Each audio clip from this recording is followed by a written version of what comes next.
Pessoal, eu assisti o filme dos Thunderbolts na Disney Plus e essa é a nossa crítica com spoilers sobre ele. Tem alguma coisa errada comigo. Um vazio.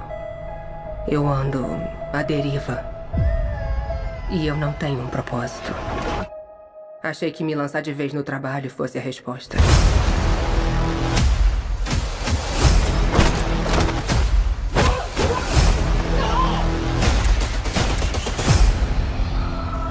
Nem que eu quisesse, eu conseguiria fazer uma crítica sem spoilers sobre esse filme. Então você já sabe, se você não quer assistir spoilers aqui, vai para outro vídeo, tem vários outros vídeos aqui no canal. Ou assista o filme primeiro e depois volta para cá para ver a minha opinião. Eu sou o Lucas Wagner, esse é Cultura de Lamparina, um canal que une cultura pop e ciências humanas em um só lugar. Então se você está aqui é porque você curte esses assuntos, então se inscreva no nosso canal e deixe seu like. Thunderbolts conta a história de formação de um grupo de anti-heróis que precisa enfrentar duas ameaças. A Valentina Alegre de Fontaine e a sua arma de destruição em massa, o Sentinela. É muito difícil apontar coisas boas nesse filme, mas vamos lá. A Marvel tenta com esse filme discutir de uma maneira suavizada a depressão. E isso fica bem claro desde a primeira cena com um monólogo em off da nova Viúva Negra e Helena Belova, da Florence Pugh, que é a atriz que rouba todas as cenas durante o filme. E também é aquela personagem que você vai conseguir se envolver mais do que todo o restante do elenco. Então eu não considero esse filme como um filme de grupo, e sim um filme muito mais dela. A discussão sobre a depressão, quando é ela que vai realmente liderar a cena, ou vai mover a cena, é muito mais emocionante. Ela carrega e consegue transmitir aí as sensações, as emoções da personagem muito bem. É claro que ela não está inventando nenhuma moda, ela simplesmente sente aquilo e coloca na tela. O problema é que o resto do elenco, o roteiro e todo o restante é muito ruim. O Buck parece cansado, parece que o Sebastian Stan não aguenta mais esse papel, e sendo bem sincero, eu também cansei dele. Desde que inventaram aquele lance que ele foi eleito aí para ser senador, eu acho que a Marvel começou a perder a mão com esse personagem. Porque simplesmente não faz muito sentido você ter um cara que assassinou várias pessoas e ele simplesmente ser eleito por um ato X, que você nem sabe qual foi. É como se ninguém questionasse o passado dele. Uma coisa que foi uma constante na série do Falcão e Soldado Invernal, e que parece que nesse filme foi completamente esquecido. E eu também não sei como que o pessoal teve coragem de votar nele, porque na primeira cena que ele aparece, ele está completamente perdido nesse cargo. Ele é um verdadeiro incompetente nesse trabalho, já que ele não lê os formulários, enfim, ele não lê os relatórios que ele tem que ler. Eu claramente acredito que a Marvel não está se importando com esse personagem, e provavelmente nós, como público, também não vamos se importar com ele. A treinadora é outra personagem aí que foi forçada aí em todo o filme da Viúva Negra para ter todo um backstory e tal, que é completamente ignorado nos primeiros 5 minutos de filme, praticamente. Já que a treinadora ali está servindo aí como uma peça descartável, como acontecia aí com vários personagens no Esquadrão Suicida. Ela também não fala muita coisa, todas as falas que seriam atribuídas a ela são feitas pela Helena, já que essa personagem foi de arrasta. E a cena fica tão estranha que parece que é uma piada dos roteiristas desse filme em relação ao filme da Viúva Negra. A Helena tenta explicar aí toda a relevância daquela personagem, mas os outros acabam ignorando completamente, assim como os roteiristas fizeram. O Guardião Vermelho do David Harbour não tem tanto carisma como ele teve em What If, né, na série animada, mas coitado, né, com aqueles diálogos bobos e mal feitos ali,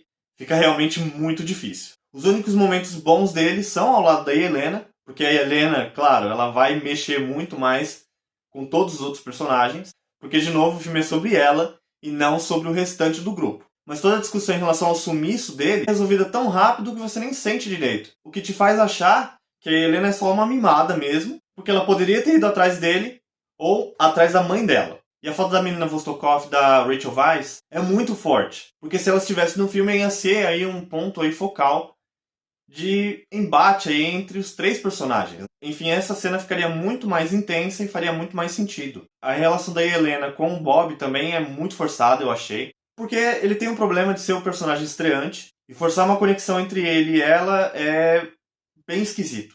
Talvez fosse mais interessante se fosse criado ao longo de alguns filmes até. Ou que o filme fosse focado justamente nela e no Sentinela. Não com problemas aí de outros personagens aí que não tem tanta sintonia com ela. Mas toda a forma como eles colocam o Bob como uma ameaça, né? Quando ele se torna aí o Sentinela e posteriormente o Vácuo, ou o Vazio. E toda a forma como a produção cria a ameaça dentro do Bob é muito fraco, é muito vazio, como o próprio personagem se torna. E muita coisa fica sem justificativa. Ele não queria machucar ninguém no começo, e do nada ele começa a querer bater em todo mundo e se tornar um deus. É um delírio de grandeza que surge, que não foi bem construído, ele não foi mostrado, né? Não teve momentos ali que dariam sentido para esse movimento desse personagem. Não é como uma coisa assim que você consegue ter vislumbres ao longo do filme de que ele vai se tornar uma grande ameaça no final. Ele é sempre mostrado de uma maneira muito fragilizada. E que nos momentos em que ele vai ser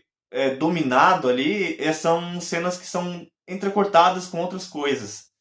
Então você não consegue entender direito por que ele se tornou mal.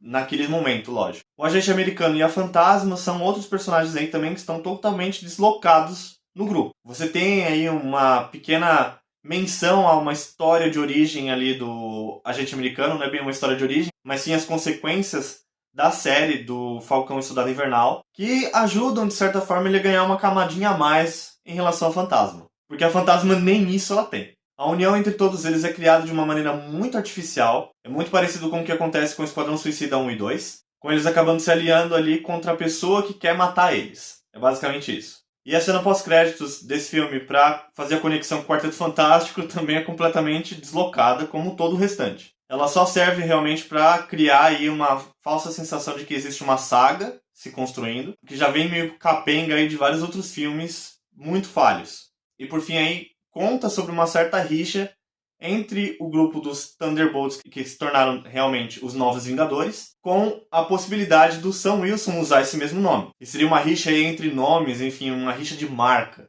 Que heróis, na verdade, não ganham nem sequer um salário, então por que eles estariam tão preocupados assim com o uso de uma marca? E lembra que no começo desse vídeo eu falei que não tinha como eu fazer essa crítica sem ser com spoilers? Pois é, porque não é só o roteiro que é confuso, não é só o elenco que também está meio perdido, mas é a parte que foi mais confusa para mim e também a mais revoltante quando eu vi, que foi o marketing desse filme. O título mudou várias vezes, seja pela forma como foi escrito, seja, enfim, pela maneira como os personagens estavam dispostos, né? Ou o bendito do asterisco que surgiu no final. E o problema desse asterisco é que deu muita margem para o pessoal teorizar em cima. Então os fãs criaram várias teorias, inclusive essa que foi a que realmente se confirmou na pré-estreia internacional do filme. Justamente na premiere, eles foram lá, rasgaram o título do filme e mostraram que o verdadeiro eram Novos Vingadores. E não tem como você escapar disso quando você entra no Disney Plus, porque lá também tem esse mesmo spoiler. Você vai entrar lá, você vai ver a capa do filme como Thunderbolts ali, meio rasgado ali, e embaixo, logo em seguida, os Novos Vingadores. Então, pelo menos desse spoiler, ou seja, contar que simplesmente os Thunderbolts não são os Thunderbolts, eles vão se tornar os Vingadores, os Novos Vingadores, nada disso você consegue escapar. Quanto à parte técnica, o dinheiro foi muito bem gasto em algumas cenas, principalmente as cenas que foram feitas para o vazio apagar as pessoas da existência. Porque na cena de luta entre o Sentinela e os outros integrantes aí do Thunderbolts, é muito sofrível. É como se fosse uma Viúva Negra 2.0, ali com uma leve melhoria ali, mas a computação gráfica continuou muito ruim. Não tem peso ali, você não consegue sentir certas coisas ali. E aquela cena fica muito mal feita. A fotografia é legalzinha, assim, ela não tem nada de muito diferente. Enfim, é um filme que eu diria pra você apagar da memória. Agora o que não é pra você esquecer é de nos seguir nas nossas redes sociais, dar o like aqui nesse vídeo, se inscrever se você ainda não fez isso, e claro que talvez não sejamos um farol para o mundo, mas preservamos a fagulha do conhecimento. Tchau!